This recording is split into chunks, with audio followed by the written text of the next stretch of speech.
Bonjour à tous, bienvenue sur la chaîne de The Tube Clinic. Aujourd'hui, je vous propose la découverte et la remise en état, restauration d'un amplificateur que j'aime beaucoup et d'une marque qui me tient particulièrement à cœur. On va être chauvin cette fois-ci, puisqu'il s'agit d'une marque française disparue hélas depuis longtemps, qu'il s'appelait E-Tone.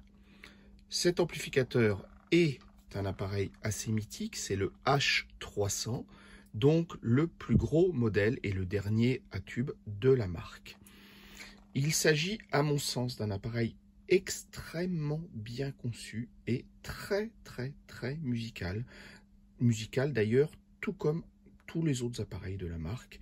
J'avoue personnellement préférer les petits H220, H215, que l'on trouve souvent équipés de L84 ou de 7189, qui existent également sous la marque TEN ou Essar, puisqu'il y avait eu une fabrication croisée, Essar fabriquant les tuners pour E-Tone et E-Tone fabriquant les amplis pour Essar. Alors, ce H300 revient de loin. Il a été récupéré dans l'état, on va dire, à savoir qu'une précédente restauration avait été commencée dessus, mais ça s'est pas très bien passé, l'appareil a priori a fumé, et voilà, je n'en sais pas plus. Une chose est certaine, il est complet sauf, voilà, une partie de ces tubes, à savoir les 612AX7 ECC83, et, alors voilà, on les voit ici, les 75-91, enfin deux des 4 75-91, donc une voie de push. Donc j'ose espérer qu'un transformateur de sortie n'est pas endommagé. En tout cas, les tubes de puissance utilisés nous indiquent qu'il s'agit d'une deuxième version et de l'ultime version du H300, puisque les premiers sont équipés, tout comme les H225i, de tubes 78-68. Réalisé par l'ingénieur de chez E-Tone, M. Kagan, le H300 est l'aboutissement de ce schéma qui fonctionne d'ailleurs très bien dans tous les autres. On retrouve dans tous les E-Tone un système de préamplificateur et de déphaseur sensiblement semblable, à quelques différences près. Pour le H300, il y a des différences qui ne sont pas forcément audibles, mais notables, à commencer par les transformateurs de sortie, qui ressemble en tout point à ce que l'on trouve sur les autres appareils, H250, H225, etc., mais qui portent la référence de E-Tone TS300, qui sont donc des transformateurs sur noyau en tôle à grain orienté, et qui ont un coefficient d'auto-induction du primaire plus élevé de 20 henry, donc 150 henry au total, mesuré à 50 Hz sous 5 volts, que leur prédécesseur.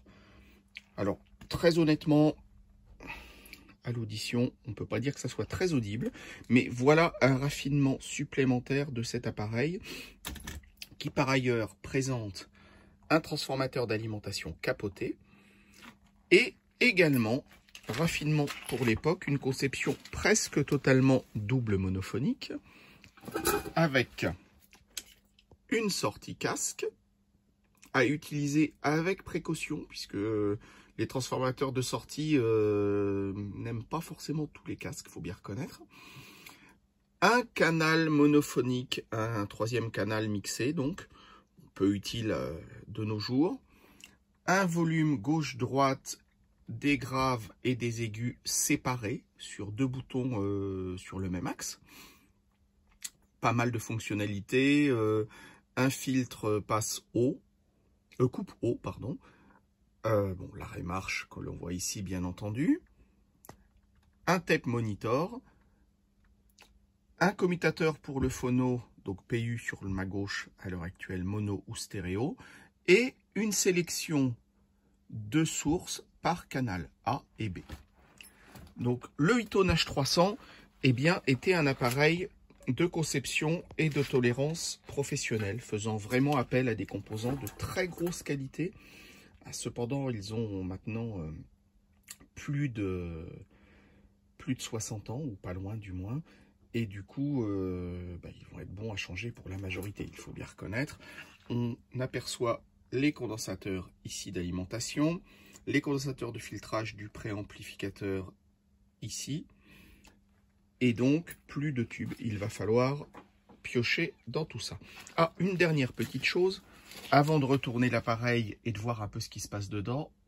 Voilà, le fameux indicateur lumineux que l'on retrouve sur le H250, qui est une version sans prise casque et sans canal central du 300, qui permet de vérifier si les préamplis et les amplis fonctionnent en stéréophonie ou en monophonie. On découvre déjà les traces de la précédente intervention, à savoir des vis d'origine informatique, pas du tout d'origine sur cet appareil, bien entendu, vous l'aurez deviné. Je les mets de côté pour le moment et on va regarder ce qui se passe là-dessous, en espérant pas trouver un massacre. Alors, voyons. Ah, alors, tout d'abord, des condensateurs ont déjà été remplacés.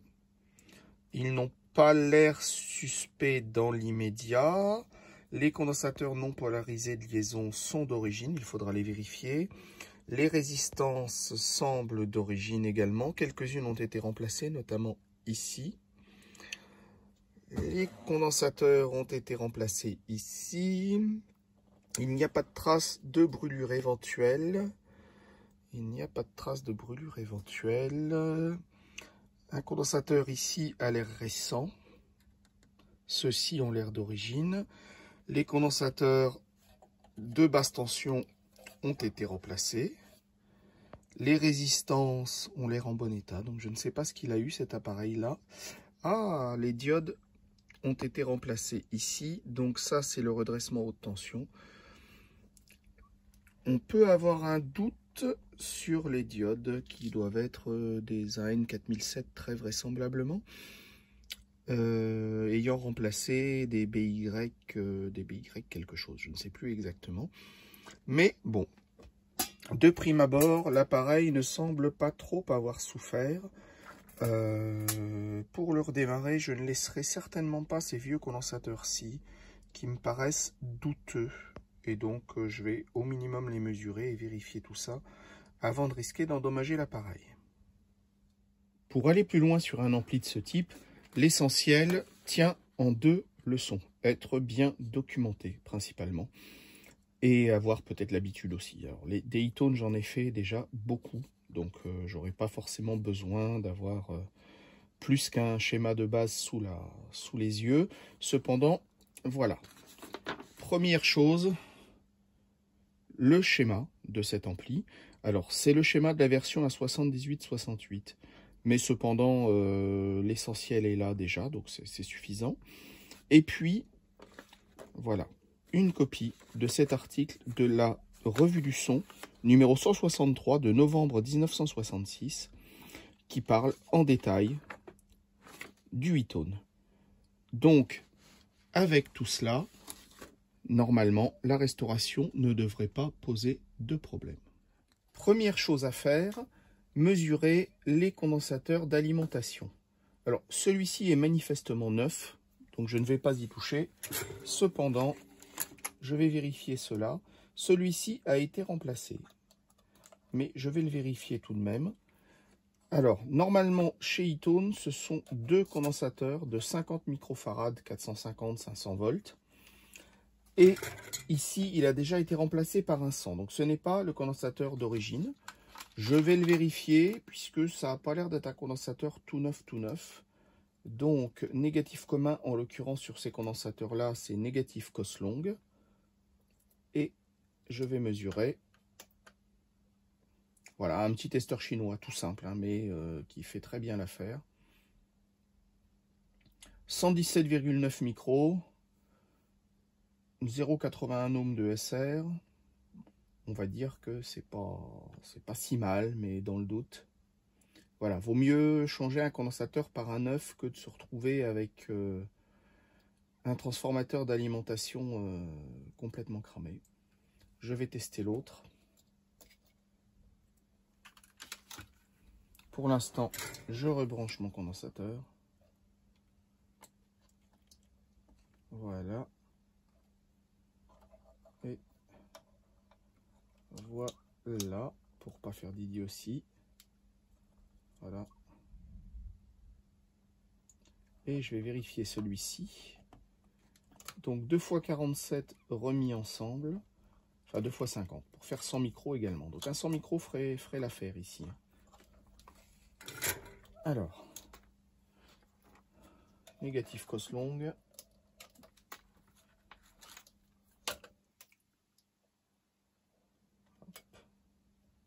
Oui, je suis bien accroché. Voyons voir un peu ce que dit la mesure.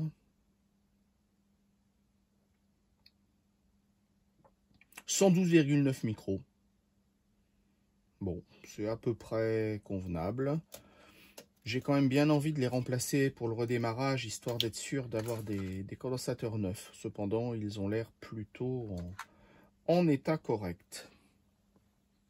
Dans l'immédiat, j'ai choisi de remplacer les condensateurs bouteilles d'origine qui, comme vous pouvez peut-être le constater ici, voilà, sont datés de juillet 1971 pour celui-ci, qui a déjà été remplacé en plus, donc voilà, il est un peu plus jeune que l'ampli, par des petits condensateurs radio classiques d'une marque japonaise célèbre, en l'occurrence des Nishikon, qui vont très bien faire l'affaire dans l'immédiat, qui pour un redémarrage, puisque je vous rappelle que je ne sais pas encore absolument avec une totale certitude si l'ampli va vouloir redémarrer dans des conditions idéales ou s'il a été déjà endommagé.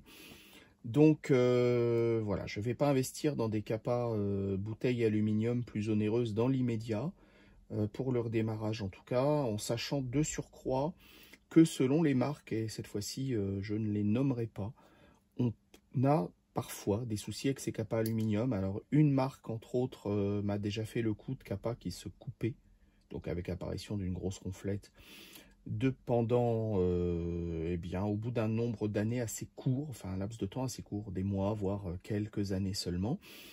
Et une autre marque, parfois, s'est avérée très décevante à la mesure. Donc, dans l'immédiat, je mets ces petites capas japonaises qui sont très bien et qui vont très bien faire l'affaire pour voir si l'appareil redémarre. J'ai trouvé également un petit détail qui est peut-être une source d'une des pannes, peut-être. C'est tout simplement, voilà, la vis, vous voyez, du condensateur qui tenait le condensateur, cassé en deux au démontage et qui devait déjà être sévèrement fissuré parce que le condensateur bougeait dans tous les sens. Et donc peut-être la cause du problème précédent pour lequel cet appareil avait été arrêté. Donc, je vais ressouder mes fils proprement en respectant bien les polarités, sinon effectivement je vais me réoffrir un deuxième feu d'artifice. Voilà, j'ai remplacé l'écrou de serrage, pas la vis, l'écrou de serrage du condensateur bien entendu. Alors c'est parti.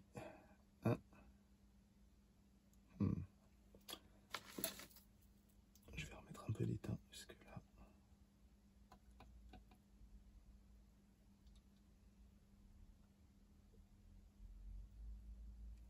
Voilà, alors.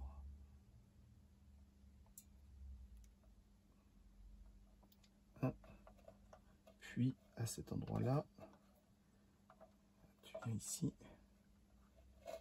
2.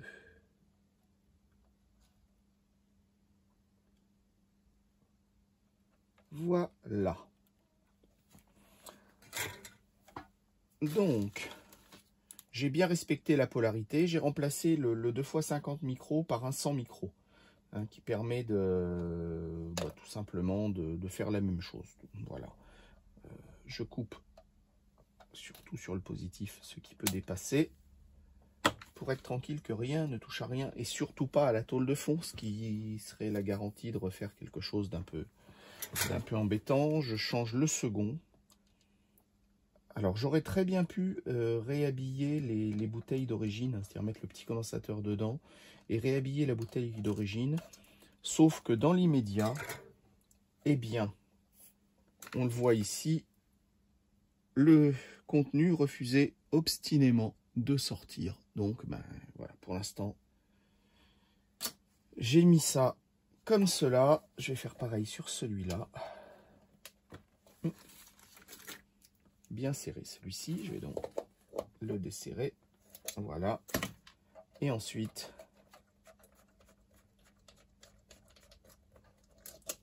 le démonter. Voilà. Alors celui-ci semble dater de 1971. Autant dire que j'ai pas une confiance folle dans sa durée de vie. Je vais donc le démonter également. Je vais essayer de retirer la petite rondelle qui va me faire de la résistance. Voilà. Hop. Et je vais le vider également. Alors tout simplement, je coupe le tour et je vais récupérer son pas de vis et son support en fait, pour y mettre le condensateur moderne. Alors contrairement au condensateur moderne, où la patte longue est le positif, sur ces vieux condensateurs-ci, la patte longue est le négatif. Donc voilà, on va essayer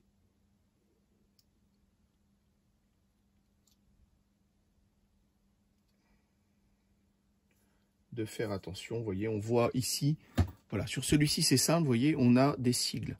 Un rond pour 100 micros, un triangle pour 100 micros et le trait pour le négatif. Et en l'occurrence, on voit ici, alors je ne sais pas si vous le voyez sur la vidéo, un rond, 100 micros, un triangle, 100 micros, et le trait négatif commun. Voilà, donc, cos longue négative.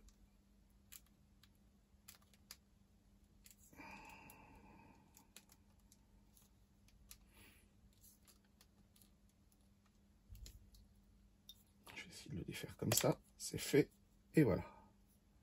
Alors, une fois de plus, le condensateur est bien fixé dans son tube aluminium. Je remonte. Voilà, on va respecter, enfin peu ou prou en tout cas. Voilà. Alors le négatif c'était celui-ci. Voilà, on va le mettre dans le bon sens.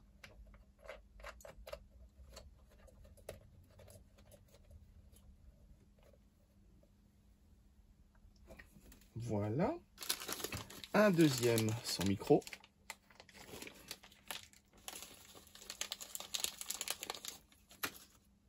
Voilà. En l'occurrence, on le voit ici, négatif cos courte. Donc, allez, raté. Ce sont des choses qui arrivent.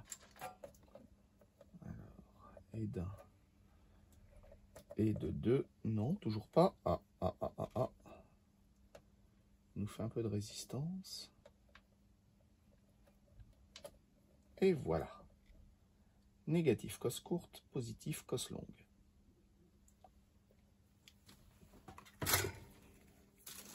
Alors, pareil. Là, je vais avoir besoin, oui, de toute la longueur du... pour le négatif en tout cas. Et vous remarquez le superbe code couleur où le négatif est rouge.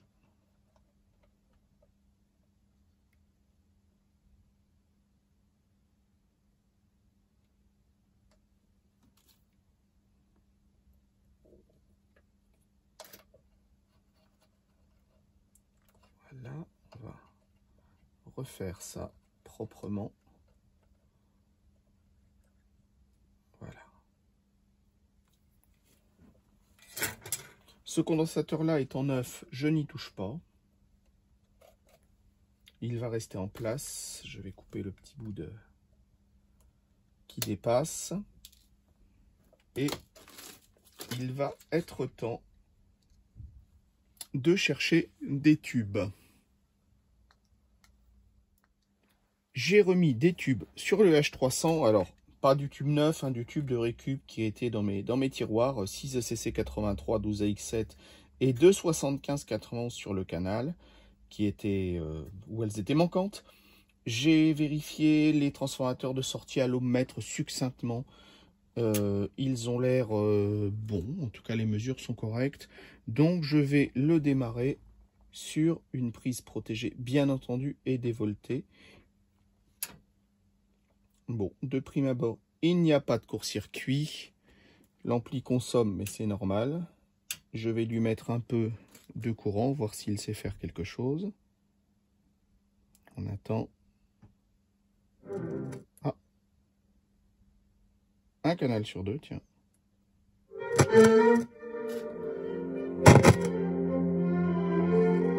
Un canal sur deux, tiens. Ouh. Un potentiomètre qui crache beaucoup. Et on va vérifier pourquoi j'ai un canal muet. On ne fait jamais tourner un ampli à tube avec un canal muet. Dans le doute, on s'arrête tout de suite, ce que je viens de faire à l'instant. Et on vérifie ce qui peut se passer, c'est plus prudent.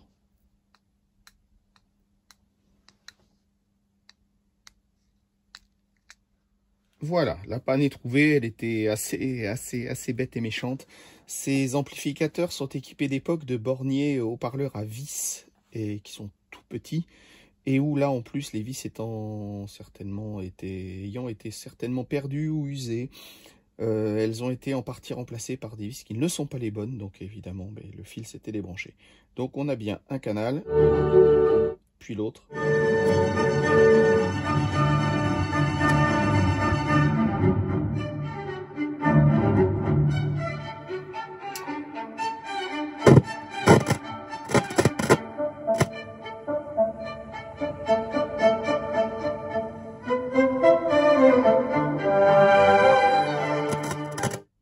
Donc, l'ampli fait déjà de la musique. Je ne vais pas insister.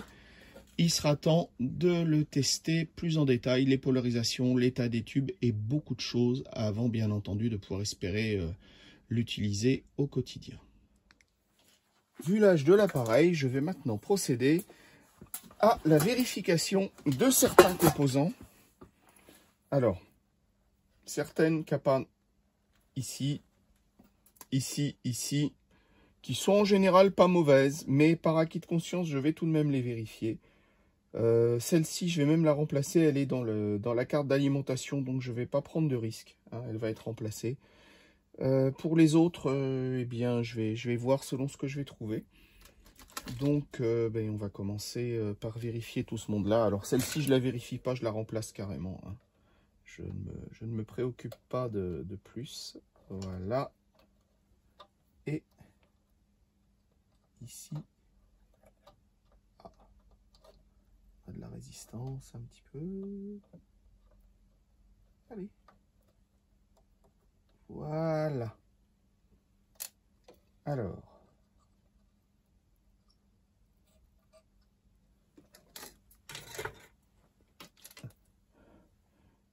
Une capa de 47 nano 400 volts. Par sécurité, je vais la remplacer par un poil plus gros. Une capa isolée à 1000 volts en l'occurrence ici. Alors, voilà.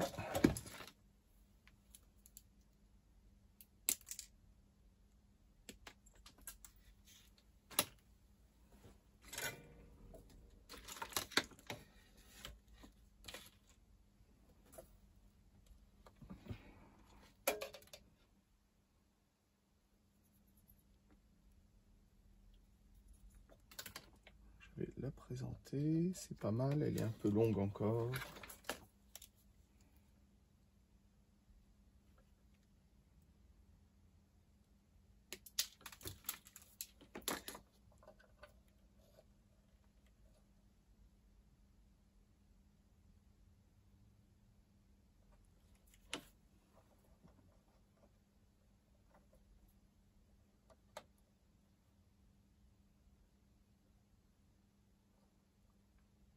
Voilà qui est fait.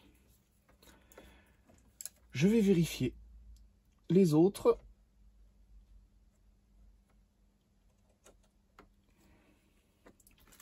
Itone avait choisi à l'époque des composants vraiment de bonne qualité.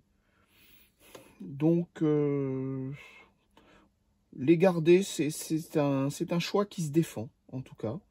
Voilà, moi je ne les garderai peut-être pas toutes parce que après c'est plus un goût sonore ou une sécurité, si vous voulez, qu'un impératif absolu de changer tout à chaque fois.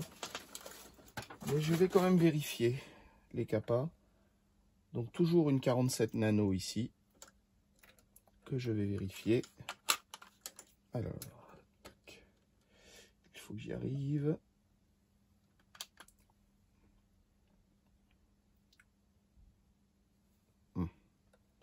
Évidemment, elle est oxydée et la mesure ne se fait pas bien.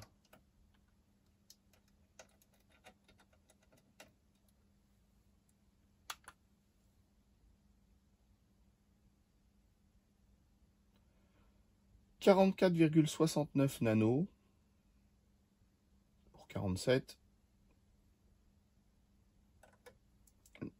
On est à peu près bon. Je vais vérifier quand même si j'ai mieux.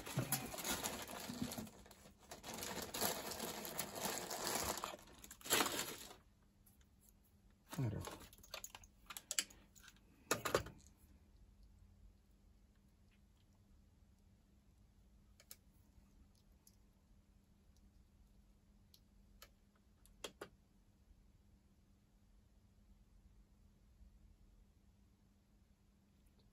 Voilà, nous sommes dans des tolérances beaucoup plus serrées sur ces capas-ci.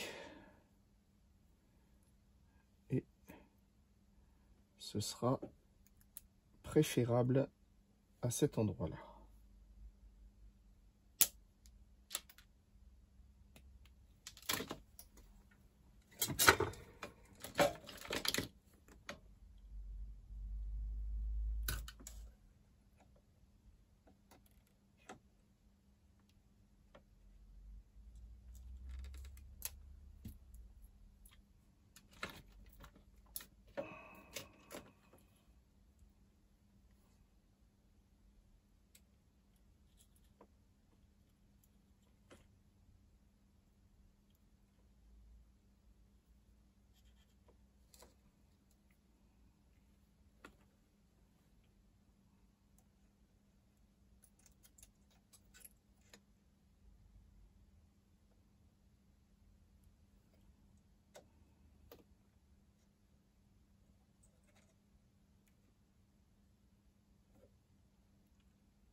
Pour que le montage soit cohérent, je vais bien entendu changer celle de l'autre voie.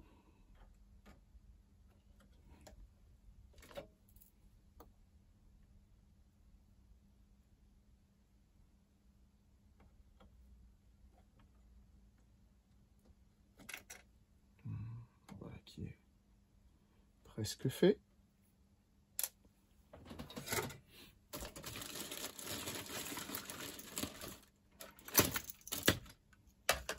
Je vais mesurer la capa neuve, puisque neuve ou pas, on peut toujours avoir un doute sur la mesure.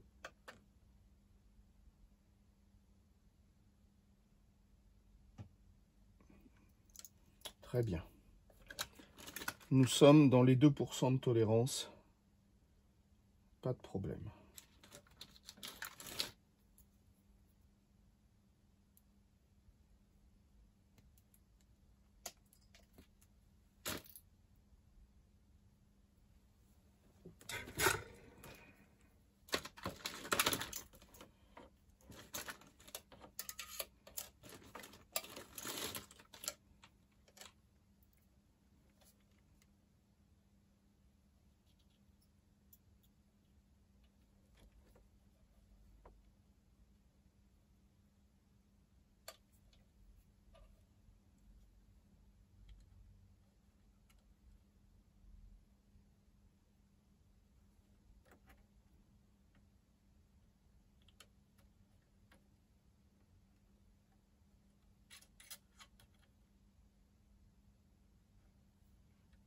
Nous y voilà. Je vais continuer avec... Si j'y arrive.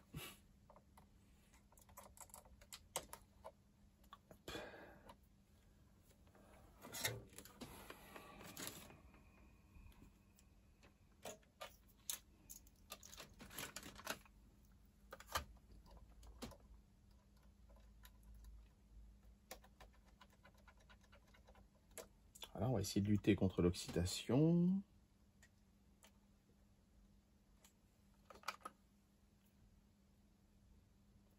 Une 10 nano. Oui, elle est à 10% encore. On va voir si j'ai quelque chose de bien. Je vais peut-être la changer également. 15 nano, sûrement pas.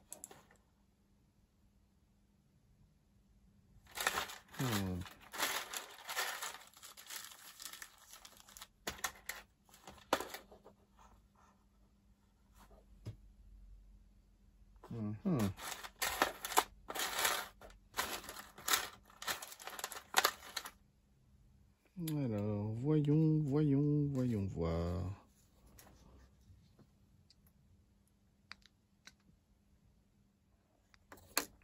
Alors, les résistances de 1 mégome, je vais les remplacer. Elles sont encore acceptables. Cependant, voilà. J'ai mieux avec des tolérances beaucoup plus fines.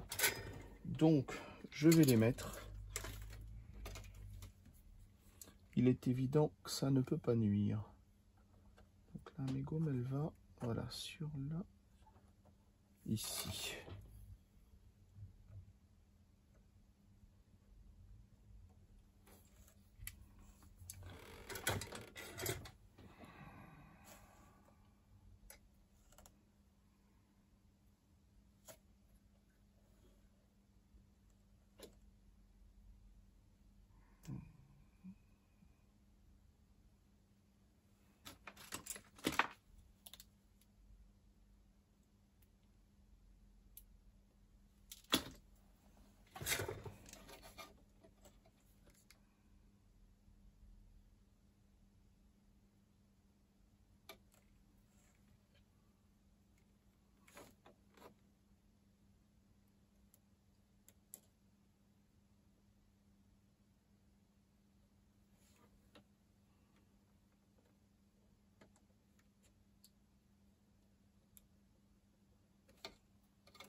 Attention de ne rien cramer.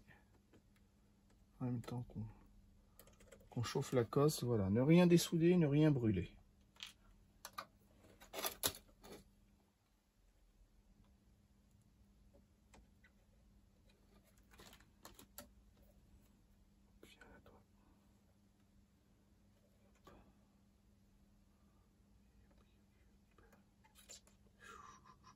C'est chaud.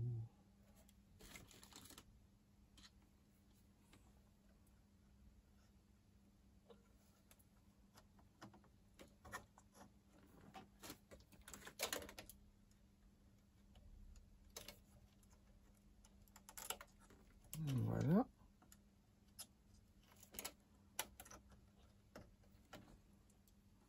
La seconde ici.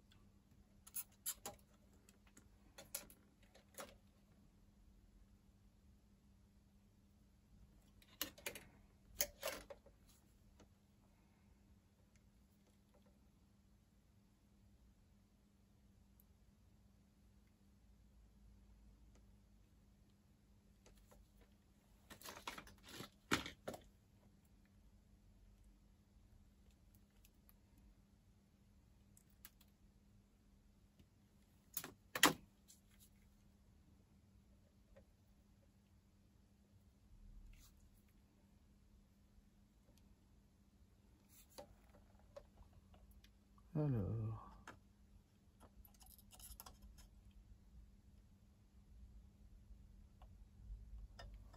Ah, ça ne va pas. Je voudrais qu'elle rentre. Voilà. Avec les autres. Rien. Eh bien, je suis trop long.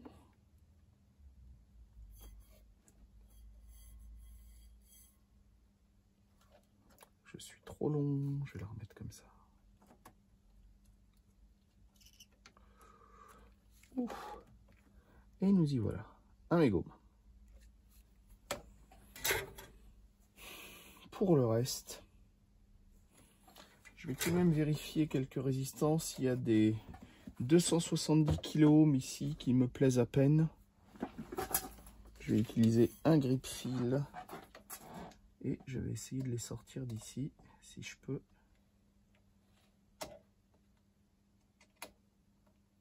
Alors je vais finir par y arriver. Allez.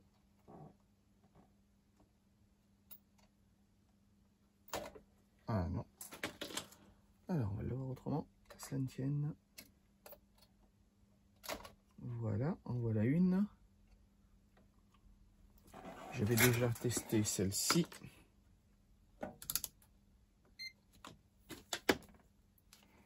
Alors.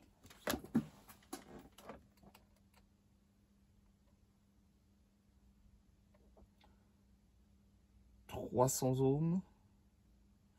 Dans les 10%. Bon. Oui. Voyons, qu'avons-nous d'autre? Je présume que donc les 3 autres, il y en a 4 au total, sont pas mieux. On a ça.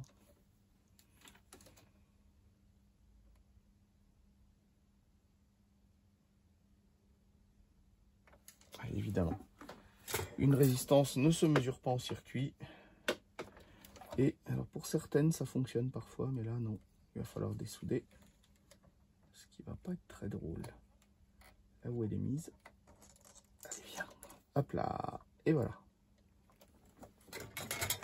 Une belle 10 kOhm.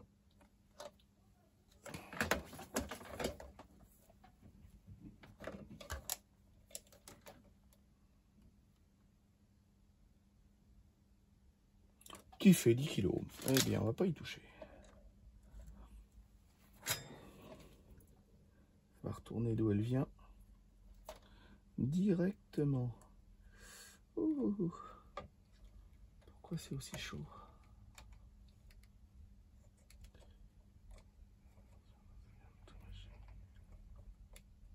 Et voilà. On vérifie que tout soit bon. Ça ne me plaît pas.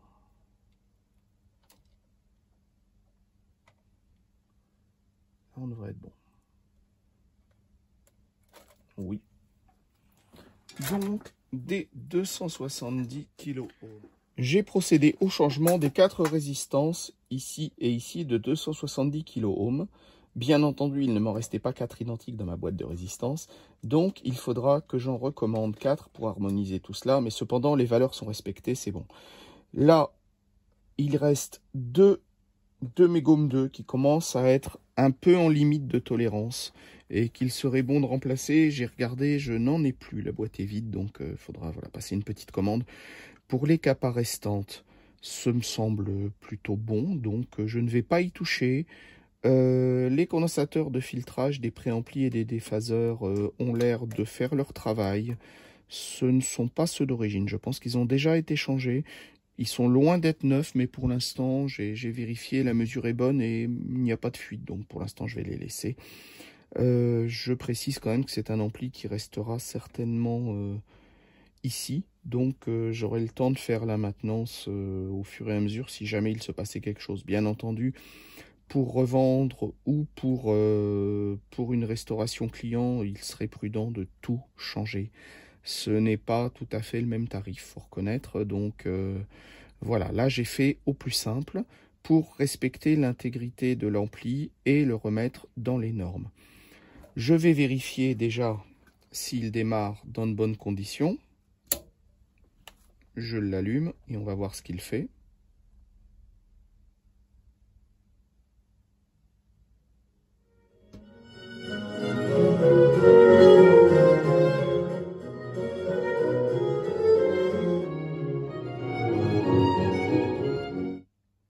Eh bien, mission accomplie, les deux canaux fonctionnent bien. Je vais vérifier maintenant la tension de polarisation sur les tubes de puissance. Alors, voilà. Oups, viens ici. Alors, je me mets ici et là. Moins 19, 50, 38, 18,75 et 18,75. L'ampli fonctionne, je vais l'éteindre. Ça me paraît assez peu. Je vais vérifier ce que me dit le plan. Alors, le plan me dit que moins 20 à moins 22 volts en sortie des potentiomètres de réglage de polar. Et sur les tubes, est-ce qu'il me précise? Voyons voir. Pôle A, non, directement. 270, 270, 270. Voilà les fameuses résistances. Donc au milieu des deux 270, je devrais avoir la polarisation. Et également du coup sur le 25 micros qui est ici. Donc je vais vérifier tout ça. Je rallume l'ampli. Bien entendu, il faudra refaire les polarisations quand on mettra des tubes neufs. Il faudra bien vérifier tout ça, ce serait quand même prudent. Cependant, déjà, je vais l'équilibrer de façon à ce qu'il fonctionne. Alors, j'ai presque moins 20.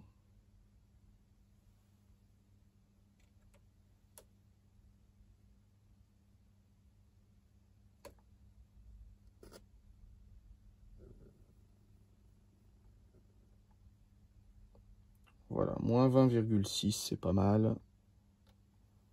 Ici, j'ai 19,23, je vais y en redonner un peu.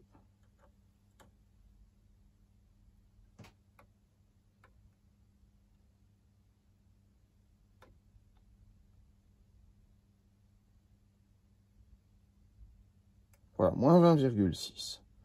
On va rester là pour l'instant, ça monte un peu. On est entre moins 20 et moins 22, dit le donné constructeur. 20,59. Si on va le redescendre un petit peu.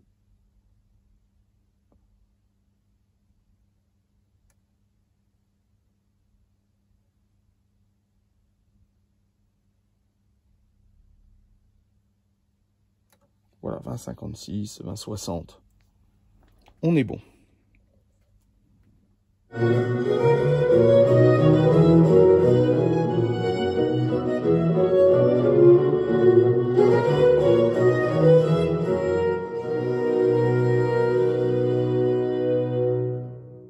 Quelques notes de ce concerto pour violon d'Antonio Vivaldi. Il en a écrit énormément.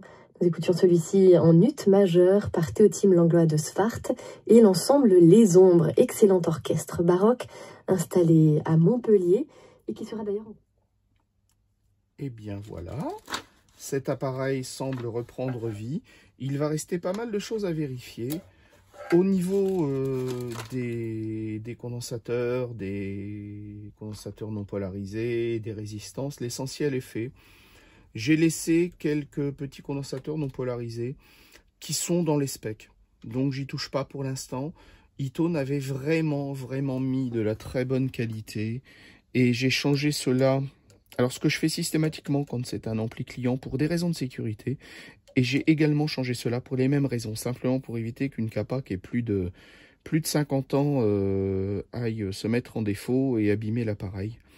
Je répète, une fois de plus, les vrais 75-91 New Old Stock sont plus qu'onéreuses. Donc ça me paraît prudent de faire tout ce qu'il faut pour les faire durer le plus possible et essayer de leur garantir une durée de vie la plus longue possible également. Et ça me paraît une bonne idée que les capas de liaison soient remplacés. Il est temps de conclure notre vidéo sur ce magnifique ampli Eaton qui s'avère une cruelle déception. Je vous explique pourquoi. Cet ampli, qui semble pourtant en très bon état et partiellement révisé, présente un défaut rédhibitoire. J'étais en train de le tester, tout se passait au mieux, puisque les deux canaux avaient du son, tout se passait bien. Cependant, un canal me laissait un doute au niveau son et j'ai remarqué le comportement étrange d'un des tubes 75-91. Eh bien, je me suis livré à des mesures plus détaillées et il s'avère que suite à une mauvaise manipulation du précédent propriétaire qui avait certainement amené la fameuse flamme et fumée dont je vous avais parlé du début, eh bien, un enroulement du transfo de sortie spécifique est coupé. Donc, eh bien, tout s'arrête là pour le moment. Il va falloir chercher un autre transformateur de sortie. Et entre-temps, ce magnifique appareil qui, franchement, me faisait très envie et dont j'aurais eu grand plaisir à entendre la musique au quotidien, va finir sur une étagère en attendant de trouver un appareil en mauvais état donneur de transfo ou malheureusement d'être mis en pièces. Donc, si d'aventure vous connaissez quelqu'un qui aurait une épave de 8 tonnes H300 ou un transformateur tout seul, eh bien n'hésitez pas à me laisser un petit message en com, je suis plus que preneur, vous vous en doutez. Voilà, cette vidéo est malheureusement terminée et c'est pas... Voilà, vous ne me voyez pas, mais je fais une drôle de tête. Je suis franchement très déçu. Ce sont des choses qui arrivent régulièrement quand on achète des appareils, on va dire, dans l'état ou d'occasion, voilà. C'est pas de chance, ça s'arrête là. Entre-temps, n'oubliez pas de vous abonner à notre chaîne The Tube Clinic et de cliquer sur la petite cloche pour être tenu au courant par notification de toutes les nouveautés. En attendant, je vous laisse admirer, avant de le mettre au placard, la magnifique façade de cet ampli exceptionnel. À très bientôt sur la chaîne de The Tube Clinic.